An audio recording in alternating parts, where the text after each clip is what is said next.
Salut, chers amis en Jésus-Christ, et bienvenue à notre partage autour de la solennité du corps et du sang de Jésus-Christ, appelé le Corpus Christi.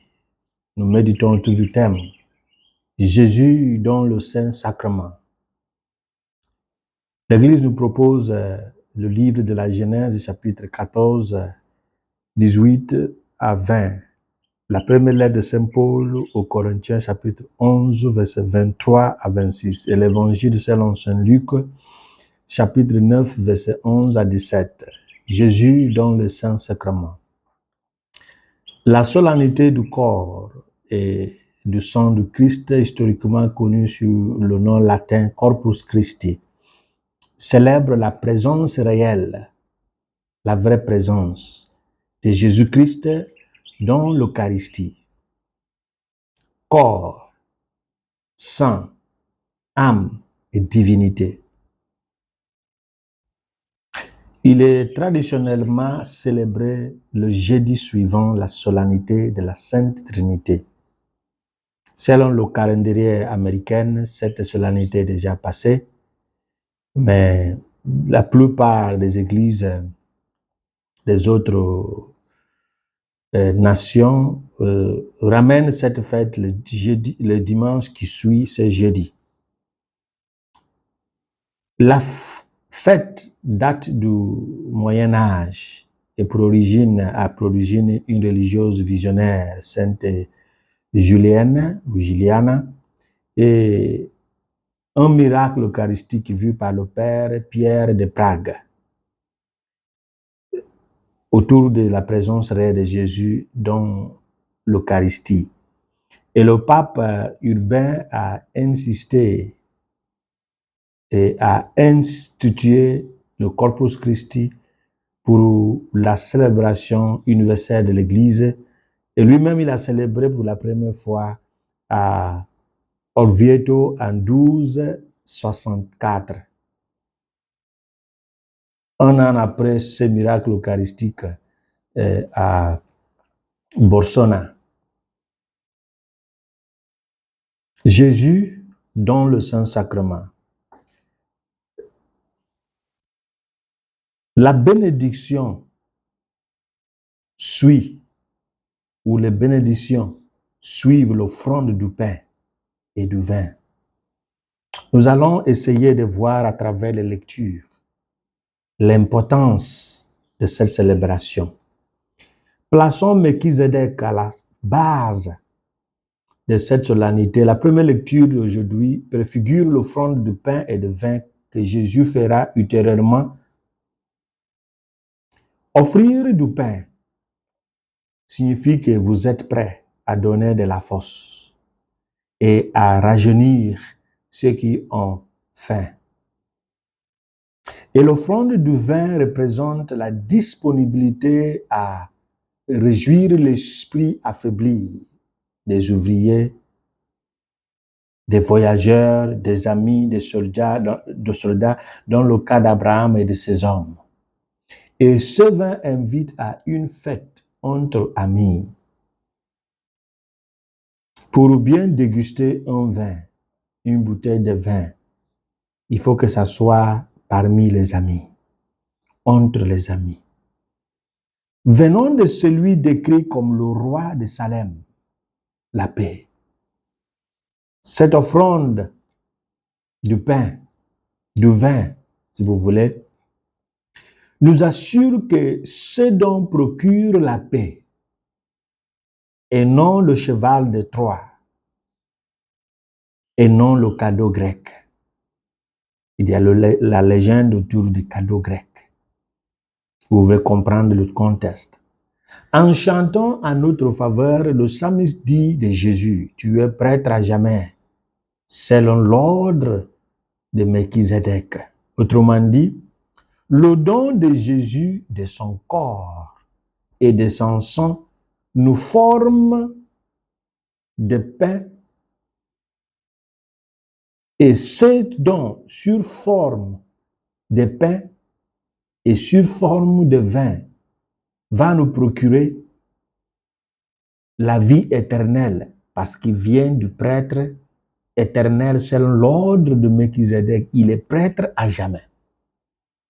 Et va nous procurer la joie éternelle, le rajeunissement éternel, la paix éternelle. Parce que, comme Melchizedek, le roi de Salem, roi de la paix, Jésus, prince de la paix, est prêtre à jamais. Alors tout ce qui nous offre nous amène à la vie éternelle. Il y a quelque chose qui est au centre de ce que Jésus a fait. N'oublions pas le message de Jean chapitre 3, 16. Dieu a tant aimé le monde qu'il a envoyé son Fils unique afin que quiconque croit en lui ne sera pas condamné, mais il aura la vie éternelle. C'est pour dire que au centre de ce que Jésus a fait, comme le Père, c'est l'amour. C'est pourquoi il nous dit, sans l'amour, notre Eucharistie est réduite à un club social. Dans le contexte où Jésus a nourri 5000 hommes avec 5 pains et 2 poissons, Jésus nous présente la nature de la Sainte Eucharistie en tant que communion d'amour et entre les amis en s'accrochant au mot grec koinonia. Koinonia. Manger du même bol, boire de la même coupe ou partager de la même source exige un sens d'appartenance, un geste d'accueil, un geste d'acceptation, un geste d'existence mutuelle. Sans la volonté à partager nos vies avec les autres, à partager leurs faim, à partager leurs douleurs, notre Eucharistie, notre célébration eucharistique reste juste un festin social. Les gens mangent, on voit. Les gens communient, on voit. Mais s'il n'y a pas d'amour qui vient de l'esprit, c'est le club social. Par amour, Jésus s'est assis pour enseigner la foule sur la valeur du royaume de Dieu. Mais au cours de cette activité pastorale, d'autres problèmes ont surgi. Il a découvert qu'il y en a parmi eux qui étaient malades. Il a répondu à cette exigence. Il les a guéris. Mais un autre problème a été découvert par ses disciples, à savoir que la foule avait faim. Mais il est nécessaire de souligner que la découverte, le constat de problèmes de peuple sans proférer une solution n'est pas suffisant. Ils ont fait le constat, oui, on les félicite, comme nous-mêmes aussi aujourd'hui, de nos jours, nous faisons des constats que la société va mal, que le peuple de Dieu souffre. Des fois, nous savons bien ce qu'il faut faire et nous prêchons ce qu'il faut faire. Mais combien d'entre nous s'engagent vers l'éradication ou la réduction de ces problèmes? Oui, les disciples ont fait ce constat, un beau constat, la foule avait faim. Mais à cause de la nuit qui tombe, il y a toujours une raison. À cause de la distance qui sépare le désert de la ville, ils vont suggérer que Jésus les renvoie. Autrement dit, une suggestion déguisée d'abandonner la foule à leur propre gré. Et ils suggèrent à Jésus de renvoyer la foule. Cela semble être une bonne idée. Et un signe d'attention, mais Jésus a eu une autre idée et un bon signe. Dans son style d'opération, sa pédagogie christologique, Jésus a compris pourquoi. La première chose on peut dire est qu'ils ont sous-estimé qui il est.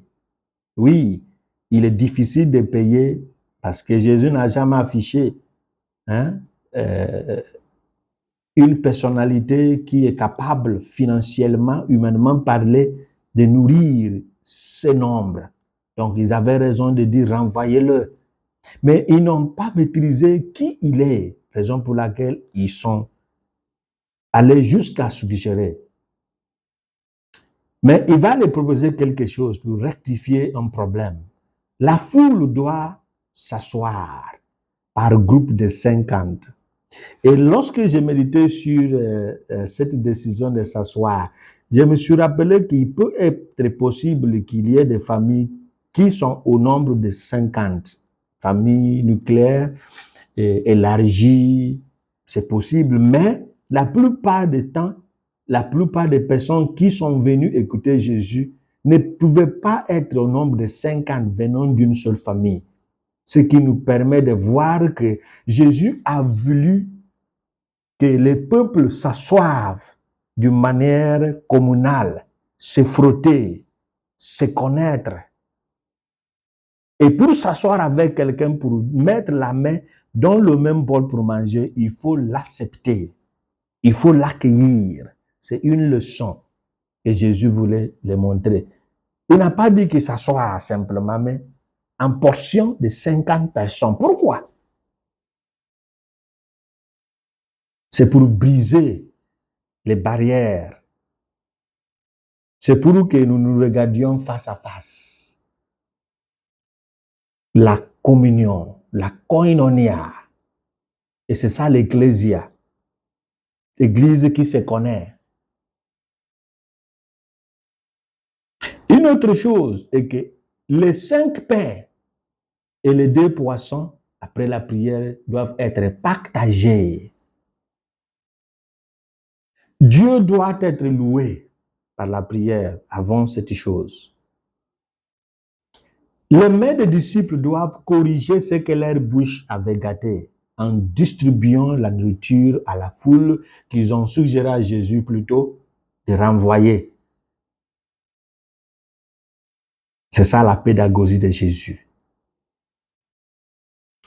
En combinant ces éléments, une chose devient évidente. Ubi caritas et amor Deus ibi est. Où son amour et charité, Dieu est là. C'est la culture de la tradition de Jésus que Paul a reçue dans la deuxième lecture. Chaque fois que cette culture, cette tradition s'applique, le miracle se réalise par Dieu. Maintenant, je vois un autre signe, un autre sens de la déclaration de Jésus, où 2 ou 3 sont rassemblés ou réunis à mon nom, je serai là au milieu d'eux. Et tous ceux qui demanderont à mon nom, leur seront accordés.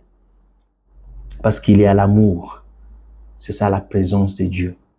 Rappelez-vous que cette déclaration a été faite après la profession de Pierre au sujet de Jésus en tant que le Christ, le Messie, le Fils de Dieu. Et la réponse de Jésus, disons que cette réponse venait de l'Esprit de Dieu. Autrement dit, sans l'Esprit de Dieu dans une personne, l'amour ne sera pas possible.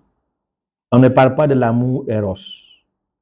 Je parle de l'amour agapé, l'amour venant de Dieu.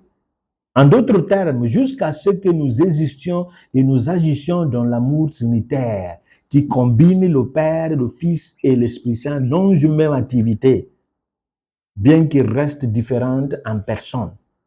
Il ne pourra jamais y avoir d'assemblée ou de rassemblement au nom de Jésus. Et si cette assemblée n'est pas possible, aucune prière n'est qualifiée pour être au nom de Jésus. Chers amis en Jésus-Christ, lorsque nos assemblées ne sont pas animées selon la vision du Christ, aucune mémoire, aucune célébration, aucune participation et aucune Eucharistie n'est qualifiée d'être eucharistique, ni christologique, ni christocentrique.